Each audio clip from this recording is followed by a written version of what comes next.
They had been told the night belonged to the Americans, and nothing human survived it.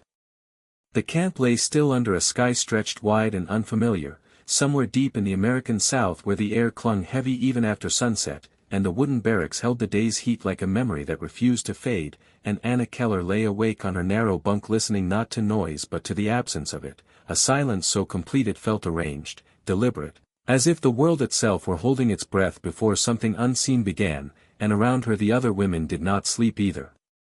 Though no one spoke, because silence had become their shared language, the only safe way to carry fear without giving it shape, and she could feel it in the stillness, in the way no one shifted too quickly, in the way every breath seemed measured, cautious, as if even sound might trigger what they had been warned about, because back in Germany the stories had been clear and repeated often enough to feel like truth, that American forces preferred the dark, that they moved when visibility disappeared, that what happened at night was not meant to be witnessed, only endured, and Anna had carried those stories across the ocean like something fragile but dangerous, something she did not question because questioning required hope, and hope had long since been stripped away, replaced by discipline, by observation, by the quiet endurance of someone who had seen too much to react too quickly, and so she waited, eyes open, staring at the ceiling beams barely visible in the dim wash of moonlight leaking through the slats, counting seconds without knowing why, until the first sound came, not loud, not violent, but precise, a distant mechanical tone that cut through the air with a clarity that did not belong to chaos, and every woman in the room felt it at once, the shift, the moment when imagination collided with reality, and someone inhaled sharply but did not scream, and no one moved toward the door, because instinct told them movement might be worse than stillness, and then the light came, not an explosion, not fire, but a slow sweep across the sky beyond the camp fence, a controlled arc that illuminated nothing inside the compound yet revealed something beyond it, and Anna pushed herself up slightly, just enough to see through the narrow gap in the wooden wall, and what she saw did not match the stories, because the guards were not rushing inward, they were moving outward, their backs turned to the barracks, their attention fixed on something far beyond the perimeter, and their movements were calm, coordinated, almost routine, as if this was not an act of aggression but something else entirely, something practiced, something measured, and she watched one soldier pause near the edge of the yard, adjust something at his belt, then continue without urgency, without panic, and it was that absence, that lack of chaos, that unsettled her more than any noise could have, because nothing about it felt like an attack, nothing about it aligned with what she had been prepared to believe, and for the first time since arriving in America, Anna did not feel fear expanding, she felt it hesitate, caught between what she had expected and what she was now forced to witness, and in that hesitation, something small but irreversible began to shift. The sound did not grow louder, it grew clearer, as if the night itself was being organized into something with structure and intent, and Anna remained where she was, her hand resting lightly against the rough wood beside her bunk, feeling the faint vibration of movement outside rather than hearing it directly, and this detail stayed with her, the realization that nothing inside the barracks was being disturbed, that whatever was happening existed just beyond their reach, controlled, contained.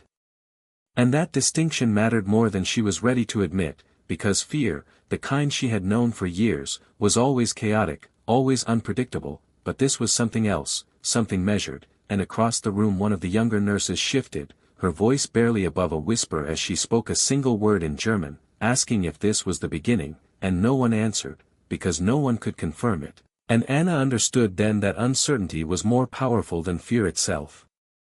Because fear at least followed expectation, but this did not follow anything they had been taught, and she found herself standing before she realized she had made the decision, moving slowly toward the narrow opening between the boards, careful not to draw attention, not because she feared punishment but because instinct still told her to remain unseen, and outside the air carried a faint scent of damp earth and something metallic, not unpleasant, just unfamiliar, and she saw the outlines of the guards more clearly now, their figures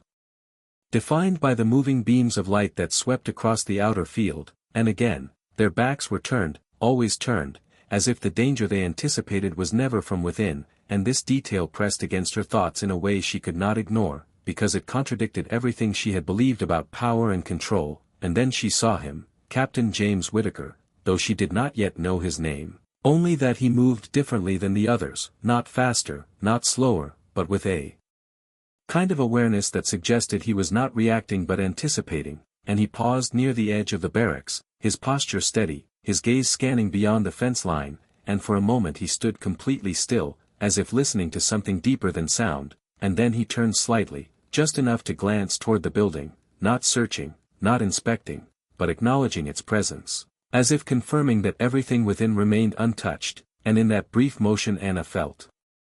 something shift again, subtle but undeniable, because there was no hostility in it, no trace of the aggression she had been prepared to face, only a quiet certainty that his focus belonged elsewhere, and then he stepped closer, not entering, not addressing anyone, but placing a metal canteen on a wooden crate near the doorway, the sound of it settling into place soft and deliberate, and he did not linger, did not speak, did not wait for gratitude or recognition, he simply turned and walked back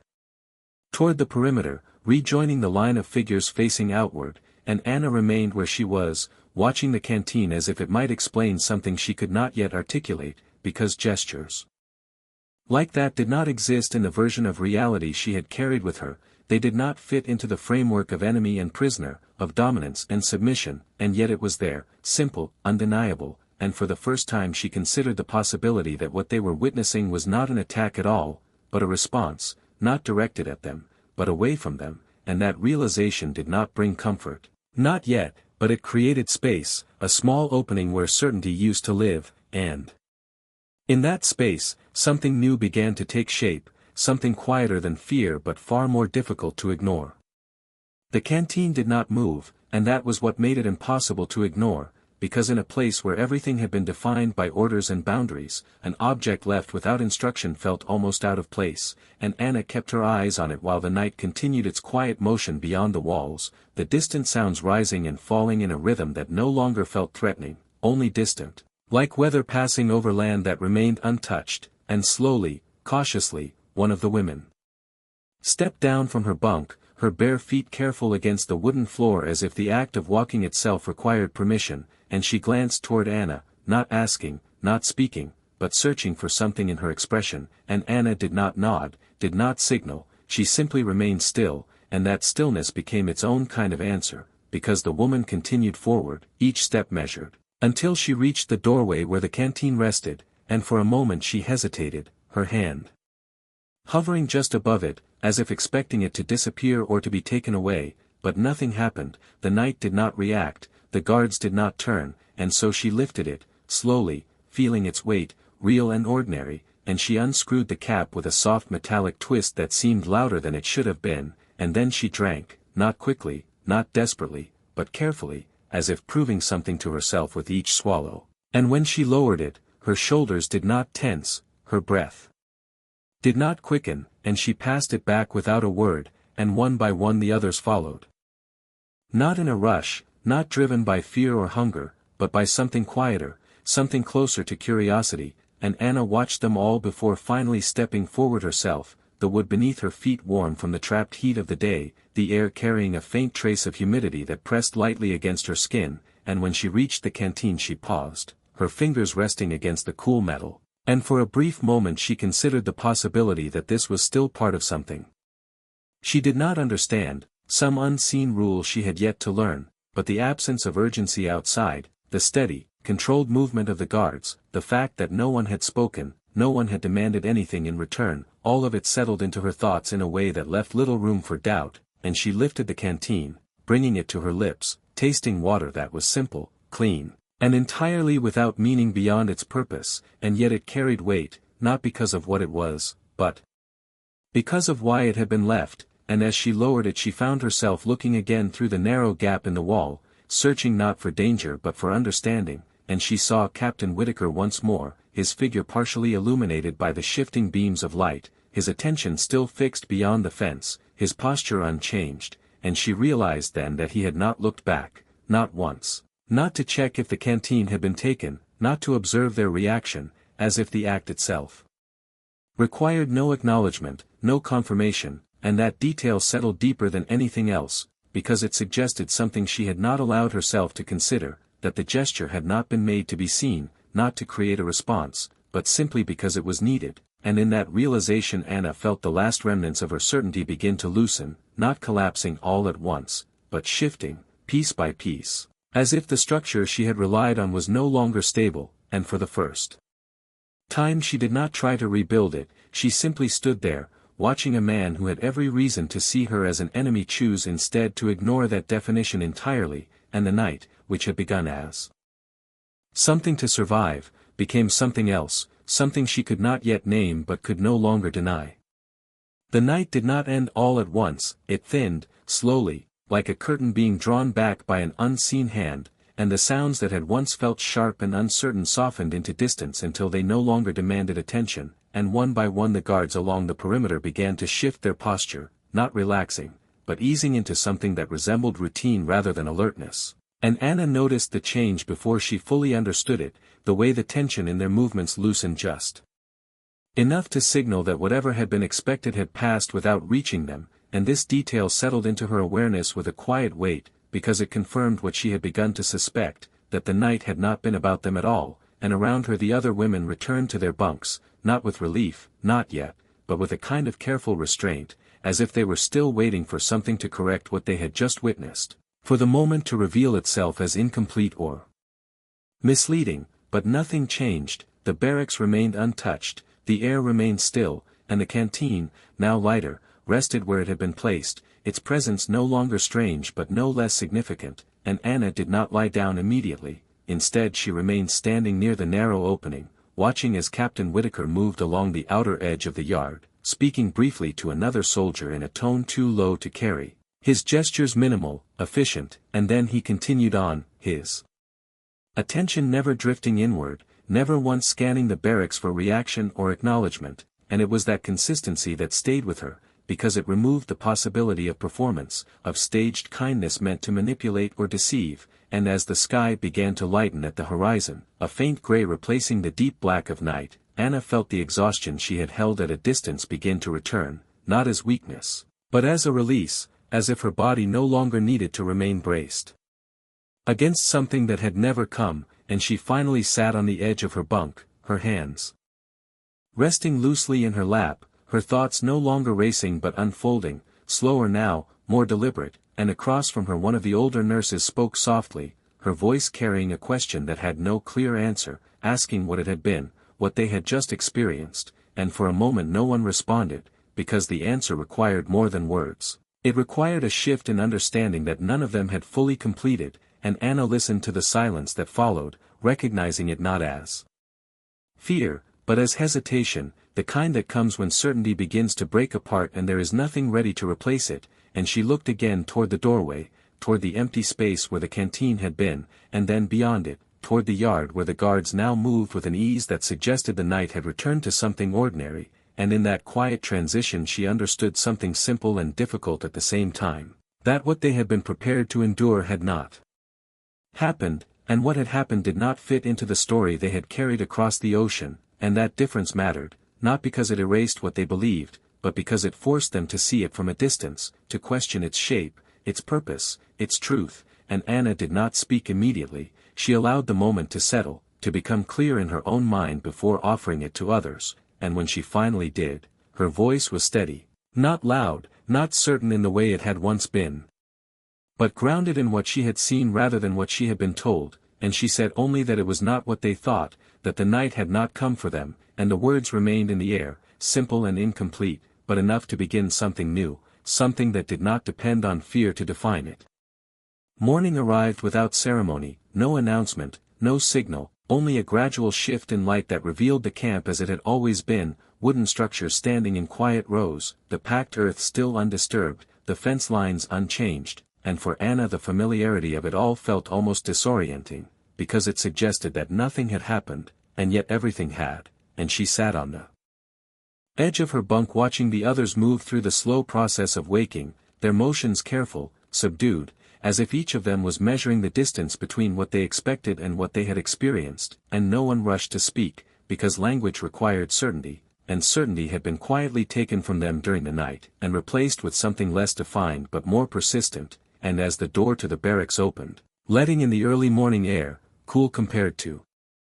The heavy heat of the night before, Anna stood and stepped outside, her eyes adjusting to the softer light, and she saw the guards again, no longer positioned in rigid lines but moving through routine tasks, checking equipment, exchanging brief words, their behavior unremarkable in a way that made it impossible to attach meaning beyond what was visible, and that simplicity unsettled her more than any display of force could have, because it left no clear narrative to hold on to, no obvious role for her to assign them, and as she walked a few steps into the yard, she noticed Captain Whitaker standing near a wooden post, reviewing a clipboard, his posture relaxed but attentive, and for a moment she considered approaching, not out of defiance or need, but out of a quiet impulse to confirm what she had begun to understand, and yet she did not move closer, because something told her that the answer she was looking for would not come through words, and instead she remained where she was. Observing, the same way she had learned to observe patients in a field hospital, not by asking, but by watching what the body revealed when it was not being questioned, and Whitaker finished reviewing the papers, handed them to another soldier, and then moved along the line of buildings, his path bringing him closer to the barracks, and as he passed, he did not stop, did not address anyone directly, but his gaze shifted briefly, not to inspect, not to evaluate, but simply to acknowledge presence, and in that moment Anna understood that what she had seen the night before was not an exception, not a single gesture separated from the rest of his actions, but part of something consistent, something that did not require recognition to exist, and she felt the realization settle with a quiet finality, because it removed the last reason to doubt what had taken place, and behind her one of the nurses spoke, her voice more certain now, asking if anyone else had seen the same thing, if anyone else had noticed how the guards had faced outward, how no one had entered, how nothing had been taken or demanded. And this time the silence that followed was different, not uncertain, but shared, as if each of them had arrived at the same conclusion separately and now recognized it in one another, and Anna turned slightly, looking back at the group, her expression steady, and she did not need to explain, did not need to convince, because the evidence had already been lived, not described, and she realized then that what had been revealed was not something the Americans had told them, not something written or spoken, but something demonstrated in the simplest possible way, through restraint, through direction, through the absence of what they had been taught to expect, and as the sun rose higher, casting long shadows across the yard, Anna felt a shift that was no longer fragile, no longer tentative, but grounded, because it was built on observation rather than belief, and that difference changed everything, not loudly, not all at once, but in a way that could not be undone. The day unfolded with a kind of quiet normalcy that felt almost deliberate, as if the camp itself was offering no explanation for what had happened, only continuity, and Anna moved through the morning tasks with the same steady precision she had always relied on, her hands occupied, her posture composed, but her attention shifted, no longer fixed on survival, but on observation. And she began to notice details she had previously ignored, the way the guards rotated positions without urgency, the way instructions were given without raised voices, the way even small interactions carried a consistency that did not demand submission but expected cooperation, and this difference, subtle as it was, began to redefine the space around her, not as a place of constant threat, but as something more structured, more predictable, and therefore more complex than she had allowed herself to consider, and as the sun climbed higher, bringing with it the familiar weight of heat pressing down across the open yard, Anna found herself drawn again to the perimeter, not close enough to challenge boundaries, but near enough to see the rhythm of movement that defined the guard's routine, and there she saw Captain Whitaker once more, standing beside a supply crate, speaking with another officer, his gestures minimal, his tone even, and what struck her was not authority, but restraint, the absence of unnecessary motion, the lack of emphasis where she had expected it, and she realized that this was the same restraint she had witnessed during the night, not an isolated act, but a pattern, something embedded in the way he carried himself, and as she watched, one of the younger nurses approached cautiously, her steps uncertain but purposeful, and she stopped several feet away from Whitaker, not crossing the invisible line that separated prisoner from guard, but close enough to be seen, and for a moment nothing happened, and then Whitaker looked up, meeting her presence without surprise, without impatience, and he waited, not prompting, not commanding, simply allowing the moment to exist, and the nurse spoke in careful English, her voice quiet, asking about the night, asking what they had heard, what it had meant, And Whittaker did not answer immediately, not because he refused, but because he seemed to consider the question as something that required clarity, not assumption, and when he did respond, his words were simple, direct, and measured, explaining that there had been activity beyond the camp, that their duty was to maintain the safety of those inside, and that the night had proceeded as expected, and there was no emphasis on danger, no attempt to dramatize or minimize, only a statement of fact. And the nurse listened, her expression shifting slightly, not in relief, but in recognition, and she nodded once before stepping back, returning to the others without further exchange, and Anna remained where she was, absorbing the interaction, not for the content of the words, but for the way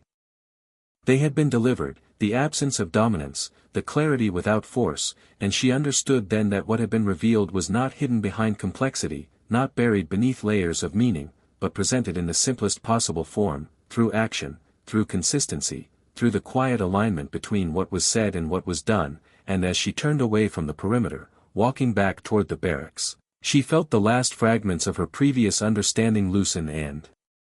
fall away, not replaced by admiration, not yet, but by something more stable, something grounded in observation, and that shift, though invisible to anyone watching, marked a boundary far more significant than any fence surrounding the camp, because it existed within her, and it could not be reversed. By late afternoon the heat settled across the camp like a steady weight, pressing down on the wooden roofs and turning the air thick and slow, and Anna found herself sitting in the narrow strip of shade beside the barracks, her back against the warm boards, her hands resting loosely in her lap, no longer occupied by immediate tasks but not idle either, because her attention had shifted inward, tracing the quiet changes that had taken place since the night before, and around her the other women moved through small routines, some speaking in low voices, others silent, but the tone had changed, not dramatically, not in a way that would be obvious to anyone outside, but in the absence of tension that had once defined every movement, and Anna noticed how they now looked toward the perimeter without flinching, how their eyes followed the guards not with fear, but with a kind of cautious observation that mirrored her own, and this subtle alignment told her that the shift was not hers alone. That something shared had taken root among them, something that did not need to be declared to be understood, and she let her gaze move across the yard, watching the long shadows stretch as the sun lowered, the light turning softer, less direct, and she saw Captain Whittaker again, standing near the far side of the compound, speaking briefly with a soldier before moving on, his pace unhurried, his posture unchanged, and there was a consistency in him that made it difficult to attach any single moment to his character, because every moment seemed to belong to the same pattern, and Anna realized that this was what had unsettled her most, not a contradiction, but an absence of it, the lack of any sudden shift between behavior and circumstance, and as she watched, she thought back to the field hospitals in Germany, to the nights filled with urgency and noise, to the constant sense that everything could change in an instant, and she compared it now to what she had witnessed here, where even the unknown seemed to follow a structure, and this comparison did not erase what she had known before, but it reframed it, placing it alongside something different, something that required her to hold two realities at once, and she understood then that the hardest part was not accepting what she had seen, but allowing it to exist without forcing it into the shape of what she already believed, and this realization came quietly, without resistance, settling into her thoughts the way the evening air settled across the camp, gradual and undeniable, and behind her one of the nurses approached, sitting down beside her without speaking, their shoulders not touching but close enough to share the same shade, and after a moment she asked, not in fear but in reflection, whether Anna thought the night would happen again, and Anna did not answer immediately, because the question no longer held the same weight, and when she did speak, her voice was calm, measured, shaped by observation rather than assumption, and she said that if it did, it would not be what they once thought, and the nurse nodded, not fully understanding, but accepting the tone more than the words, and they sat there in silence, watching as the light continued to fade, and as the first signs of evening returned, Anna felt no urgency, no instinct to prepare for something unseen, only a steady awareness of what was, and in that awareness there was a quiet strength, not born from certainty, but from the willingness to let certainty change, and that, more than anything, marked the distance she had traveled since the night began. The second night did not announce itself with fear, it arrived the way evening always had, with the slow dimming of light across the yard and the steady cooling of air that still carried the weight of the day, and Anna noticed the difference immediately, not in what she saw, but in what she did not feel, because her body no longer tightened in anticipation, no longer prepared itself for something undefined, and instead she moved through the final hours of daylight with a quiet awareness, her senses open but not strained, and as she stepped outside the barracks she saw the familiar arrangement of guards along the perimeter, their positions deliberate, their attention directed outward, and this time she did not question it, she recognized it, the pattern now clear enough to hold without resistance, and around her the other women gathered in small groups, their voices low but steady, no longer whispering out of fear, but out of habit, and one of them pointed toward the far edge of the camp where the first faint sound of the night began again, not abrupt, not alarming, but precise, the same measured signal that had once broken their certainty, and Anna turned her head slightly, listening, not for danger, but for confirmation, and it came in the same form as before, controlled, distant, never crossing the boundary that defined their space, and she watched as the guards adjusted their stance, not rushing, not reacting, but aligning themselves with the expectation of something beyond the fence, and she saw Captain Whitaker move into position once more, his presence steady, unchanged from the night before, and in that repetition Anna felt something settle fully into place, because what had once been unfamiliar was now understood, not explained in detail, but recognized in form, and she realized that understanding did not require full knowledge, only consistent observation, and she stepped closer to the wall of the barracks, not hiding, not retreating, but positioning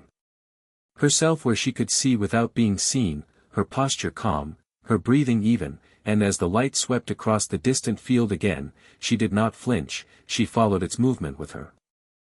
eyes, tracing its arc the way she once traced the motion of instruments in a hospital, focused, attentive, without emotion interfering with clarity, and beside her the younger nurse who had spoken the day before stood quietly, her shoulders no longer tense, her gaze steady, and after a moment she said softly that it was the same, and Anna nodded, not because the words added anything new, but because they confirmed what no longer needed to be questioned, and the night continued, not as an event to endure, but as a process to observe, unfolding with the same measured rhythm, the same outward focus, the same absence of intrusion, and at one point Anna saw Whitaker again move along the edge of the yard, his figure briefly illuminated before fading back into shadow, and she realized that he did not need to repeat the gesture of the canteen, because the meaning of that act had already extended beyond the object itself. It had defined a boundary, a line that would not be crossed without reason, and as the hours passed, Anna did not count them, did not wait for them to end, she simply remained present, her attention grounded in what was visible, what was consistent, what was real, and when the first signs of morning began to return, she felt no relief, because there had been nothing to escape, only something to understand, and in that understanding there was a quiet certainty, not imposed, not inherited, but formed through experience, and it stayed with her as the light grew stronger, as the shapes of the camp returned in full detail, and she knew then that what had been revealed could not be undone, because it was no longer a question of belief, but of truth observed twice, in the same way, without contradiction. By the third morning the camp no longer felt like a place defined by waiting, but by something quieter, something steadier, and Anna stood near the same stretch of wall where she had once watched in silence, her hands resting lightly against the wood, her posture unchanged, yet everything within her had shifted in a way that no one could see, and around her the other women moved with a calm that no longer needed to be protected, no longer held together by restraint alone, but supported by something more stable, something they had witnessed more than once, and the memory of the nights no longer carried tension, it carried clarity, and as the sun rose, casting long lines of light across the yard, Anna watched the guards begin their routine again, their movements familiar now, no longer interpreted through fear, but understood through consistency, and she saw Captain Whitaker in the distance, his figure partially framed by the morning light, speaking briefly with another officer before continuing along the perimeter, and she noticed how little had changed in him, how his actions remained aligned with what she had already observed, and that lack of change mattered more than anything new could have, because it confirmed that what they had experienced was not an exception, not a moment designed to influence perception, but part of a pattern that existed whether it was being watched or not, and Anna felt a quiet recognition settle into place, not sudden, not overwhelming, but complete, and she turned slightly as one of the nurses approached her, the same younger woman who had once asked if the night would happen again, and this time her question was different, not shaped by fear, but by reflection, asking what it meant, what they were supposed to take from it, and Anna did not look at her immediately. Instead she kept her gaze on the yard, on the steady movement of the guards, on the open space that had never once been crossed in the way they had expected, and when she spoke, her voice was calm, measured, carrying no urgency, only certainty formed through observation, and she said that it was not about what the night was, but about what it was not, and the nurse listened, her expression thoughtful, waiting for more, but Anna did not add anything else, because the answer did not need to be expanded, it needed to be understood. And after a moment the nurse nodded, not fully grasping the weight of the words, but recognizing their truth, and she stepped back, leaving Anna where she stood, and Anna allowed her gaze to shift once more, following Whitaker as he moved along the fence line, his attention still directed outward. His presence unchanged, and she realized then that the most significant thing she had learned was not something he had done, but something he had chosen not to do, not to turn inward, not to impose fear, not to confirm the expectations they had carried with them, and that absence had spoken louder than any action could have, because it had forced them to confront the space between belief and reality, and in that space, something had been revealed, not loudly, not through words, but through repetition, through consistency, through the quiet refusal to become what they had been told to expect, and Anna exhaled slowly, her breath steady, her thoughts clear, and she understood that nothing had been taken from her during those nights, only something removed, something that no longer belonged, and as she stepped away from the wall, returning to the routine of the day, she did not carry the weight of uncertainty with her. She carried something lighter, something grounded, something that did not need to be defended or explained, and it stayed with her, not as a memory of what had happened, but as a measure of what was true, and she did not speak it again, because it no longer needed to be said.